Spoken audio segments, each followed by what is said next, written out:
Hello guys, welcome to another video of stock market. Friends, PKH ventures limited guys, इस IPO का आज date को subscription open होने जा रही है, जिसमें हम लोग उसका लाइव सब्सक्रिप्शन देखेंगे। जीएमपी कितना चल रहा है, लिस्टिंग कितना मिलेगा, इस आईपीओ में अप्लाई करना चाहिए या फिर नहीं। गाइस, ये आईपीओ जब फ्राइडे के दिन ओपन हुआ था और आज इसका सेकंड डे है अप्लाई करने का। तो चलिए फ्रेंड्स, हम लोग डिस्कस करते हैं इस आईपीओ के बारे में। तो गाइज, आईपीओ जो है 30 जून को ओपन हुआ था और 4 जुलाई को क्लोज किया जा रहा है। आज 3 जुलाई और कल इसका आखिरी दिन है अप्लाई करने का। 5 रुपीज़ का फेस वैल्यू 140 टू 148 रुपीज़ पर शेयर की प्राइस बैंड, 100 शेयर्स की लॉट साइज, 379 करोड़ का इशू साइज 200, जिसमें 270 करोड़ का फ्रेश इशू, 109 करोड़ का ऑफर फॉर सेल किया जा रहा है। Book build issue IPO BSE NSE दोनों में लिस्टेड हो रहा है, जो कि 12 जुलाई का डेट रखा गया। अमाउंट 14,800 रुपीज़ का मिनिमम अमाउंट पे करना होगा। ऑफर की बात करें तो क्यूआईबी को 50% का रिजर्वेशन दिया गया है, एचएनआई को 15%, रिटेल को 35% का ऑफर दी गई है। प्रोमोटर्स कंपनी का है mister Praveen Kumar Agarwal. Pre issue holding 100% का, पोस्ट इशू 68.84% की होल्डिंग्स देखने को मिल जाएगी। पी रेशियो 23.42% का, आरओसी 15%, आईपीएस 6.33 रुपीज़ का, रिटर्न ऑन नेटवर्थ 12.38% का देखने को मिल रहा है। ऑब्जेक्टिव क्या है तो कंपनी इसका नया सब्सिडरी है गाइज, हलाई पानी हाइड्रो प्रोजेक्ट पावर लिमिटेड। इसके लिए कंपनी जो यहाँ पे हाइड्रो पावर प्रोजेक्ट, जो कि सिविल और कंस्ट्रक्शन और इलेक्ट्रोमैकेनिकल वर्क्स, इसका डेवलपमेंट के लिए हलाई पानी हाइड्रो प्रोजेक्ट प्राइवेट लिमिटेड का जो है सो, जो एक सब्सिडरी कंपनी, इसका इक्विटी के थ्रू जो है सो इन्वेस्टमेंट करना चाह रही है। गरुड़ा कंस्ट्रक्शन प्रोजेक्ट में इन्वेस्टमेंट करना चाह रही है, जिससे company long term working capital requirement को फंडिंग कर सके, प्लस एक्विजिशन और अदर स्ट्रेटेजिक इनिशिएटिव्स करना चाह रही है। जनरल कॉर्पोरेट पर्पस के थ्रू कंपनी एक्सपेंस वगैरह करना चाहिए, जिसके लिए कंपनी को फंडिंग चाहिए। तो यहाँ पे कंपनी का अगर देखिएगा सब्सक्रिप्शन, तो गाइस कंपनी उतना अच्छा परफॉर्म नहीं कर पाया है, जो कि अगर देखा जाए तो क्यूआईबी अब तक सब्सक्रिप्शन नहीं हुआ। और गाइस क्यूआईबी जो होते हैं ना, ये आखिरी के दिन में अप्लाई करते, पहले इसको ट्रैक रिकॉर्ड कंपनी का आईपीओ का देखते हैं कि क्या कंपनी अच्छी तरह वेल परफॉर्म कर रही है या फिर नहीं। ये बहुत सारा ट्रैक रिकॉर्ड वगैरह देखते हैं क्यूआईबी करेगी, क्योंकि इसमें जो है सो क्वालिफाइड इंस्टीट्यूशनल्स वगैरह होते हैं। मतलब कि एक तरह का समझिए कि एक तरह का एजेंसी होती है, जैसे म्यूचुअल फंड्स हो गया, बैंक्स हो गया, ये सब भी अप्लाई करते हैं क्यूआईबी कैटेगरी के थ्रू। और एचएनआई कैटेगरी जो होते हैं ना, ये 0.1 टाइम का सब्सक्राइब किया है, जो कि क्यूआईबी कैटेगरी से नीचे होते हैं, जो एक तरह की एजेंसी नहीं होती है बल्कि इन्वेस्टर होते हैं, लेकिन एक ह्यूज अमाउंट में इन्वेस्टमेंट करते हैं। तो एचएनआई कैटेगरी में उतना कुछ खास इंटरेस्ट नहीं दिखाया। रिटेल बेस में देखिए तो 0.14 टाइम का है, जो कि इतना कुछ खास सब्सक्रिप्शन देखने को नहीं मिला है।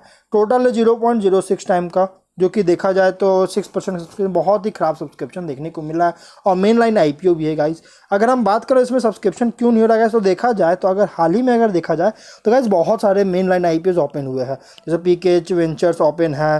फिर उसके बाद कंपनी जैसे इनको गोल्ड देख सकते हैं, पर मतलब कि कल के दिन ओपन होने जा रही है मेन लाइन आईपीओ। उसके पहले guys CNDLM limited, idea force, फिर उसके बाद देख सकते हैं बहुत सारे कंपनी, HMA एग्रो, बहुत सारी कंपनी जो है सो मेन लाइन आईपीओ जैसे ओपन हुए हैं। हाल ही में मेन लाइन आईपीओ आई है, जिसके कारण गाइस बहुत सारा कंफ्यूजन देखने को मिला। मेन लाइन आईपीओ में अभी अगर देखा जाए तो गाइस इससे पहले CNDLM और आइडिया फोर्स अगर देखे तो मेन लाइन आईपीओ में ये दोनों आईपीओ जो है एक बहुत ही शानदार परफॉर्म करती हुई नजर आई थी।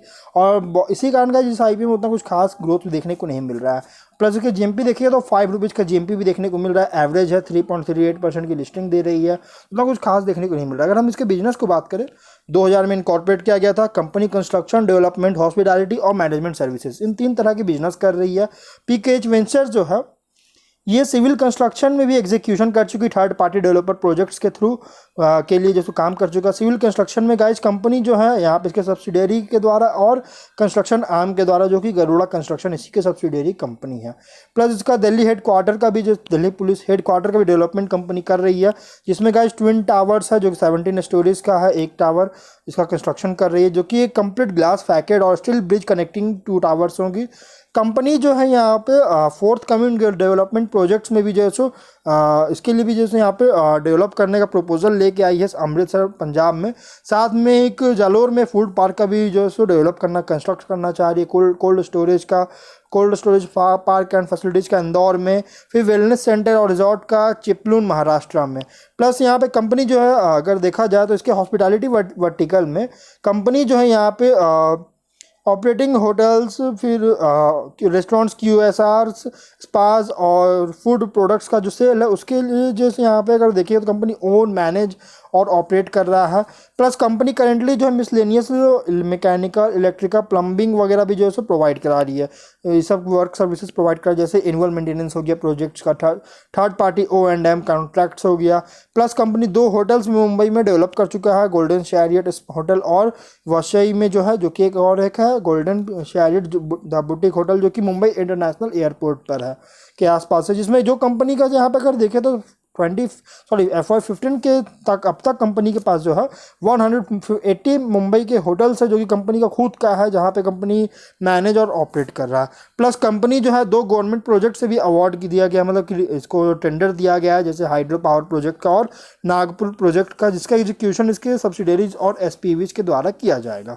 तो कंपनी का बिजनेस मॉडल अगर देखिएगा तो एक तरह का अच्छे बिजनेस मॉडल पर कंपनी ऑपरेट हो रहा है, और अलग अलग तरह के इसके बिजनेस है, और इसका बिजनेस जैसे मिक्स है, और इसके कारण इसके प्रॉफिट मार्जिन जो है अच्छी तरह इंप्रूव किया है, जो कि यहाँ पर हम लोग फिनेंशियल में देख सकते हैं। 20 में 244 करोड़ का एसेट्स, 169 करोड़ का रेवेन्यू, 14 करोड़ का प्रॉफिट। 21 में 1077 करोड़ का एसेट्स, 264 करोड़ का रेवेन्यू, 30 करोड़ का प्रॉफिट। 22 में 1102 करोड़ का एसेट्स, 245 करोड़ का रेवेन्यू और 40 करोड़ का प्रॉफिट है। 9 मंथ्स 23 में 1248 करोड़ का एसेट्स, 155 करोड़ का रेवेन्यू और 28 करोड़ का प्रॉफिट है। डेट है 170 करोड़ का, तो डेट थोड़ा सा ज़्यादा है कंपनी पर, लेकिन अगर देखिएगा तो कंपनी का फिनेंशियल लगातार इंक्रीज किया, क्योंकि कंपनी का बिजनेस जो बहुत अच्छी तरह से मिक्स किया गया, और एक तरह पे एक बिजनेस पे डिपेंडेंट नहीं बल्कि बहुत तरह के बिजनेस कर, 3 तरह के बिजनेस कर रही है, construction development, hospitality, management services, ये सभी बिजनेस कर रही है। और इसी कारण से गाइस कंपनी जो है इसका प्रॉफिट मार्जिन जो है सो प्रॉफिट आफ्टर टैक्स जो है सो अच्छी तरह से इंप्रूव करती हुई नजर आई इसके रिपोर्टेड पीरियड्स में। और 23 का फिनेंशियल्स के अकॉर्डिंग भी एक फुल्ली प्राइस रखा गया है। अगर हम इसके थोड़ा सा स्ट्रेंथ और रिस्क की बात करें पॉइंट बाय पॉइंट, तो हम लोग यहाँ पे अगर देखेगा तो ट्रैक रिकॉर्ड अच्छी तरह से इस्टेब्लिश कर चुका है। कंपनी लगभग 15 साल से बिजनेस कर रही है, जिसमें company restaurants, quick service restaurant, launch, F&B counters, फिर वेंडिंग मशीन्स और अदर केटरिंग सर्विसेज अलग अलग एयरपोर्ट, कंट्री के अलग अलग एयरपोर्ट्स पे जो है सो यहाँ पे मैनेज और ऑपरेट कर रहा है। प्लस कंपनी जिसमें नॉलेज और एक्सपीरियंस जो है कंपनी का, जो इस बिजनेस से जो नॉलेज और एक्सपीरियंस हुआ है, इसके कारण कंपनी का जो है सो वेंचर्स में जैसे ओनिंग, मैनेजिंग और ऑपरेटिंग होटल्स, रेस्टोरेंट्स और बुटीक्स ऑन QSRs का जो वेंचर में के लिए जैसे बहुत ज़्यादा इनेबल कर सकती है इसके नॉलेज और एक्सपीरियंस, क्योंकि गाइज इसको बहुत ज़्यादा एक्सपीरियंस हो चुका है, जिसके कारण गाइज और आगे बिजनेस में जैसे इसका एक्सपीरियंस बहुत ज़्यादा काम आ सकता है। प्लस कंपनी का विजिबल ग्रोथ देखने को मिला है, जो कि थर्ड पार्टी डेवलपर जो ऑर्डर बुक है इसका इंक्रीज में, फिर गवर्नमेंट प्रोजेक्ट्स में, गवर्नमेंट होटल डेवलपमेंट प्रोजेक्ट्स में और फोर्थ कमिंग डेवलपमेंट प्रोजेक्ट्स में जो है सो इसका इंक्रीजिंग लगातार जैसे पिछले कुछ दिनों कुछ समय से गाइस इंक्रीज करता हुआ नजर आया, और विजिबल ग्रोथ भी देखने को मिला है। डाइवर्स बिजनेस मॉडल, जैसे कंपनी जो है यहाँ पे कंस्ट्रक्शन डेवलपमेंट, जो मैंने अभी ऑलरेडी बात की, 3 तरह की बिजनेस कर रही है, तो ये कंपनी इस डाइवर्स बिजनेस मॉडल पे ऑपरेट हो रहा है, जिसके कारण कंपनी का जो रेवेन्यू है इस डाइवर्स एक्टिविटीज़ के कारण गाइज कंपनी का जो रेवेन्यू है एक दूसरे से गाइज इंडिपेंडेंट है, एक दूसरे पर डिपेंडेंट नहीं, इंडिपेंडेंट है गाइज, कि 3 तरह की अलग अलग तरह से कंपनी जो है रेवेन्यू जनरेट कर रही है। रिस्क क्या है, तो गाइज अगर हाइड्रो पावर प्रोजेक्ट जो है इसका जो भी चल रहा है गाइज, इसका कंप्लीटिंग में अगर टाइमलाइन, अगर जो कंप्लीटिंग का जो टाइमलाइन है ये इम्पैक्ट पड़ सकता है। अगर कंपनी का कुछ एग्जीक्यूशंस के लिए जो कुछ नेसेसरी जो अप्रूवल होता है ना, उसको अगर ऑब्टेन करने में कंपनी अनेबल होती है, तो कंपनी का जो टाइमलाइन है कंप्लीट करने का, उस पर बहुत ज़्यादा इफेक्ट पड़ सकता है, इसका रेप्यूटेशन में बहुत ज़्यादा इफेक्ट पड़ सकता है। और करेंटली देखा जाए तो पेंडिंग भी है, पेंडिंग भी हो सकता है, उसके पार्टिनेंट एप्लीकेशन अगर सबमिट कर चुकी है गाइज, लेकिन फिर भी जो कि अभी तक पेंडिंग में देखने को मिल रहा है। प्लस कंपनी का हाइड्रो पावर प्रोजेक्ट प्लांट में जो ऑपरेटिंग और डेवलप कर रही है गाइज, इसका कोई भी एक्सपीरियंस नहीं है, और इसके कारण गाइज अगर इस ऐसे इंडेवियर्स में जो है यहाँ पे सक्सेसफुल नहीं भी हो सकती है गाइज। और इसी कारण से अगर ये हाइड्रो पावर प्रोजेक्ट्स का एग्जीक्यूशन अगर फेलियर होता है इस इवेंट में, इसका इवेंट फेलियर होता है गाइज, जिसके कारण इसका पावर जनरेशन का जो एडिक्वेट है बहुत ज़्यादा कमी आ सकती है। तो इसके कारण गाइज कंपनी के बिजनेस ऑपरेशन रिजल्ट्स पे और रेप्यूटेशन में बहुत बड़ा इफेक्ट पड़ सकता है। प्लस कंपनी जो है यहाँ पे प्रोमोटर ग्रुप कंपनी, जो कि प्रोमोटर ग्रुप मेंबर्स है, इसमें जो है यहाँ पे सर्टेन प्रॉपर्टीज़ में, जो कि कंपनी के द्वारा कंपनी जो ओन कर रही है उसका सर्टेन प्रॉपर्टीज़ में जो है इसका रेवेन्यू शेयर एग्रीमेंट में भी जो है सो एंटर की है। और इसके कारण का जो भी रेवेन्यू शेयर जो है ना, इसके कारण का इस कंपनी का जो रेवेन्यू होता है ना, वो बांटा जाता है, इसके शेयर किया जाता है रेवेन्यूज़ को जो भी जनरेट किया जाता है, जिसके कारण गाइज कंपनी का प्रॉफिट जो है ये रिड्यूस हो सका, इस अरेंजमेंट के कारण जो है सो इसका प्रॉफिट रिड्यूस कर सकती है। प्लस कंपनी का अगर देखिएगा तो कैश फ्लोज भी जो पास्ट में नेगेटिव एक्सपीरियंस कर चुकी है और फ्यूचर में भी ऐसा कर सकता है अगर होता है तो, या फिर अफेक्ट पड़ता है गाइज इसके कैश फ्लो रिक्वायरमेंट्स अगर बहुत ज़्यादा इफेक्ट पड़ता है तो गाइज तो कंपनी को बिजनेस में बहुत ज़्यादा इफेक्ट पड़ सकता है, इसके ग्रोथ में बहुत ज़्यादा इंपैक्ट पड़ सकता है। जो कि अगर देखा जाए तो यहाँ पे आप देख सकते हैं गाइज 21 में कंपनी का कैश फ्लो नेगेटिव जनरेट हुआ था ऑपरेटिंग एक्टिविटी से 426 करोड़ का। तो ऐसे ही गाइज कंपनी को बहुत ज़्यादा थोड़ा सा रिस्क हो सकता है, लेकिन गाइज अगर देखा जाए तो कंपनी अच्छी तरह परफॉर्म कर भी रही है। फ्यूचर में अब देखना ये कि क्या कंपनी इसी तरह परफॉर्म करती है या फिर नहीं।